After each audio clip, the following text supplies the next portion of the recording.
Hey Fanatics, I'm Dylan Phillips, and I'm here to bring you the Film Fanatics review of Disney's Moana.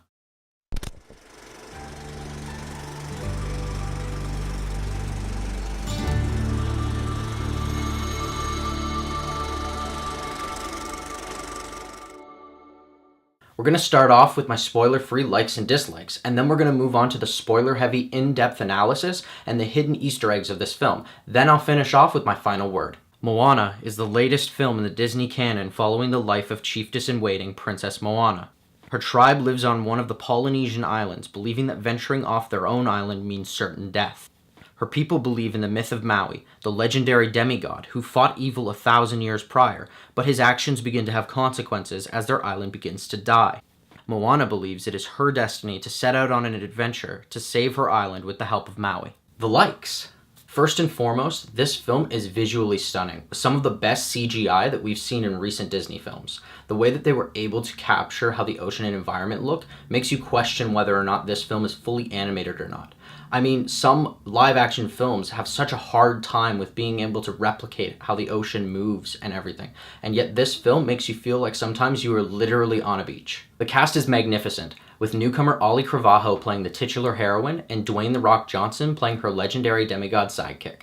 Both actors are able to create such dynamic yet emotionally vulnerable characters using only their voices, and that was pleasantly surprising to me. The musical numbers are written by first-time, and hopefully not last-time, Disney songwriter Lin-Manuel Miranda, famously known for his Tony-winning Broadway musicals In the Heights and Hamilton. My sister's so gonna kill me for that photo. I'm gonna come right out and say that this is the best soundtrack that Disney has released since The Lion King, meaning that it beat Pocahontas, Hunchback, Hercules, Mulan, Princess and the Frog, Tangled, and Frozen. If you've listened to much of Lin-Manuel Miranda's previous work, you can hear his unique writing style come out in this soundtrack, but it only helps elevate the songs. I expect the songs How Far I'll Go and We Know the Way to become instant classics. And on top of it, The Rock has a solo song, where he may or may not just sing. Side note, did you know that this is John Musker and Ron Clements' 7th time co-directing a Disney animated film? Aside from the amazing visuals, cast, and score, we have another group of lovable, unforgettable sidekicks. Grammatala, Hey Hey, and Pua are just a few of the characters in this film that many people will come to love. I expect a huge spike in Disney sales when Pua plushies come out, but I'm still expecting a certain bird to make its appearance in stores. And now the dislikes. Moana has a very formulaic storyline, showing Disney's continued transition to mimicking Pixar's atypical movie mold. Now, I'm not saying that this movie won't be entertaining or enjoyable to anyone. I'm merely stating that the story beats play out like every other Disney princess film. However, what makes Moana unique is its deep and rich mythology regarding Polynesian tribal societies. My biggest beef with this film is the lack of an iconic or sinister villain in this story. That isn't to say that there aren't a number of villains throughout. It just means that I wish that I had that one big bad guy that confronts the hero. Like, what happened to all the Li Shangs, the Ursulas, the Scars, the Hades? And that's where I'll end my spoiler-free thoughts of this film. If you want to see my final words or the rating of this film, pause and click the link in the description below to jump ahead, because right now we're going to get into spoilers. Firstly, aside from the conventional storyline, Moana has some oddly placed scenes throughout the film, particularly the Kakamora coconut pirate scene. Now, I understand using scenes like this to help spell the long dragging of the sailing adventure. However, when I first laid eyes on the Kakamora pirates, I instantly thought money grab. I mean, these guys are very reminiscent of the Despicable Me minions, in the sense that they're an entire race of creatures that rarely speak, and they're there for their cute charm. And we've seen this not only in Despicable Me, but also with the rock trolls in Frozen. So I see this as a general trend that will happen in future animated films. Side note, did anyone else notice that hidden Easter egg where one of the Kakamora pirates was wearing Baymax's face? This isn't the only time that Disney animators have snuck previous characters into their current Disney films, and Moana is no exception. There's a brief appearance by Flounder, Sven, and even a slight mention of everyone's favorite crustacean in the after-credits scene. Yes, there's an after-credits scene, and you definitely don't want to miss it. In terms of the characters, the supporting cast is superb, with Grammatala and her words of wisdom, Pua's dog-like behavior, and Hey Hey, who surprisingly did not become annoying or overused throughout the film, even having some of the other characters reference his stupidity.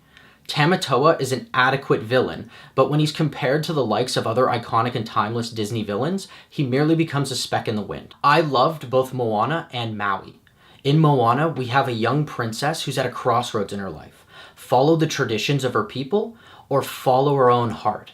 And I feel like that's a storyline that everyone can relate to.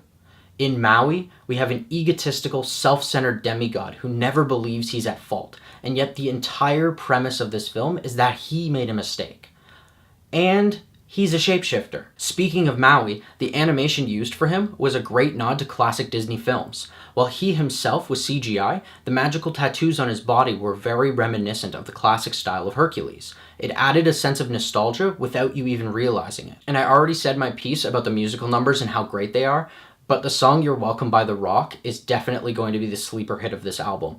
I mean, The Rock not only sings but raps in this song, and the sequence within the film blends the style of 2D and 3D animation seamlessly, reminding me very much of the song I Just Can't Wait to Be King from The Lion King. And with the thoughts heard, here's my final word. Albeit formulaic, Moana brings enough uniqueness and rich history to this Finding Yourself story.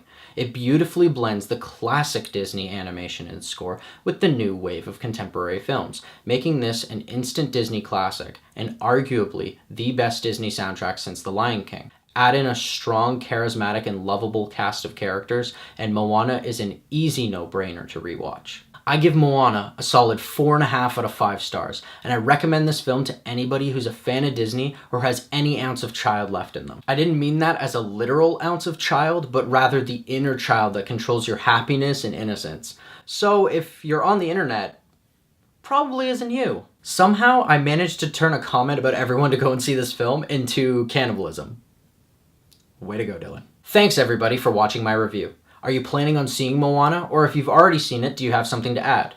Do you think that this film might have dethroned Zootopia as Best Animated Feature of 2016? Let me know in the comments below. This has been Film Fanatic Reviews. If you like this video and you want to see more, hit that like button, subscribe to our channel, and don't forget to follow us on our social media accounts. We post new videos every Tuesday and Friday. Until next time, Fanatics, keep it real.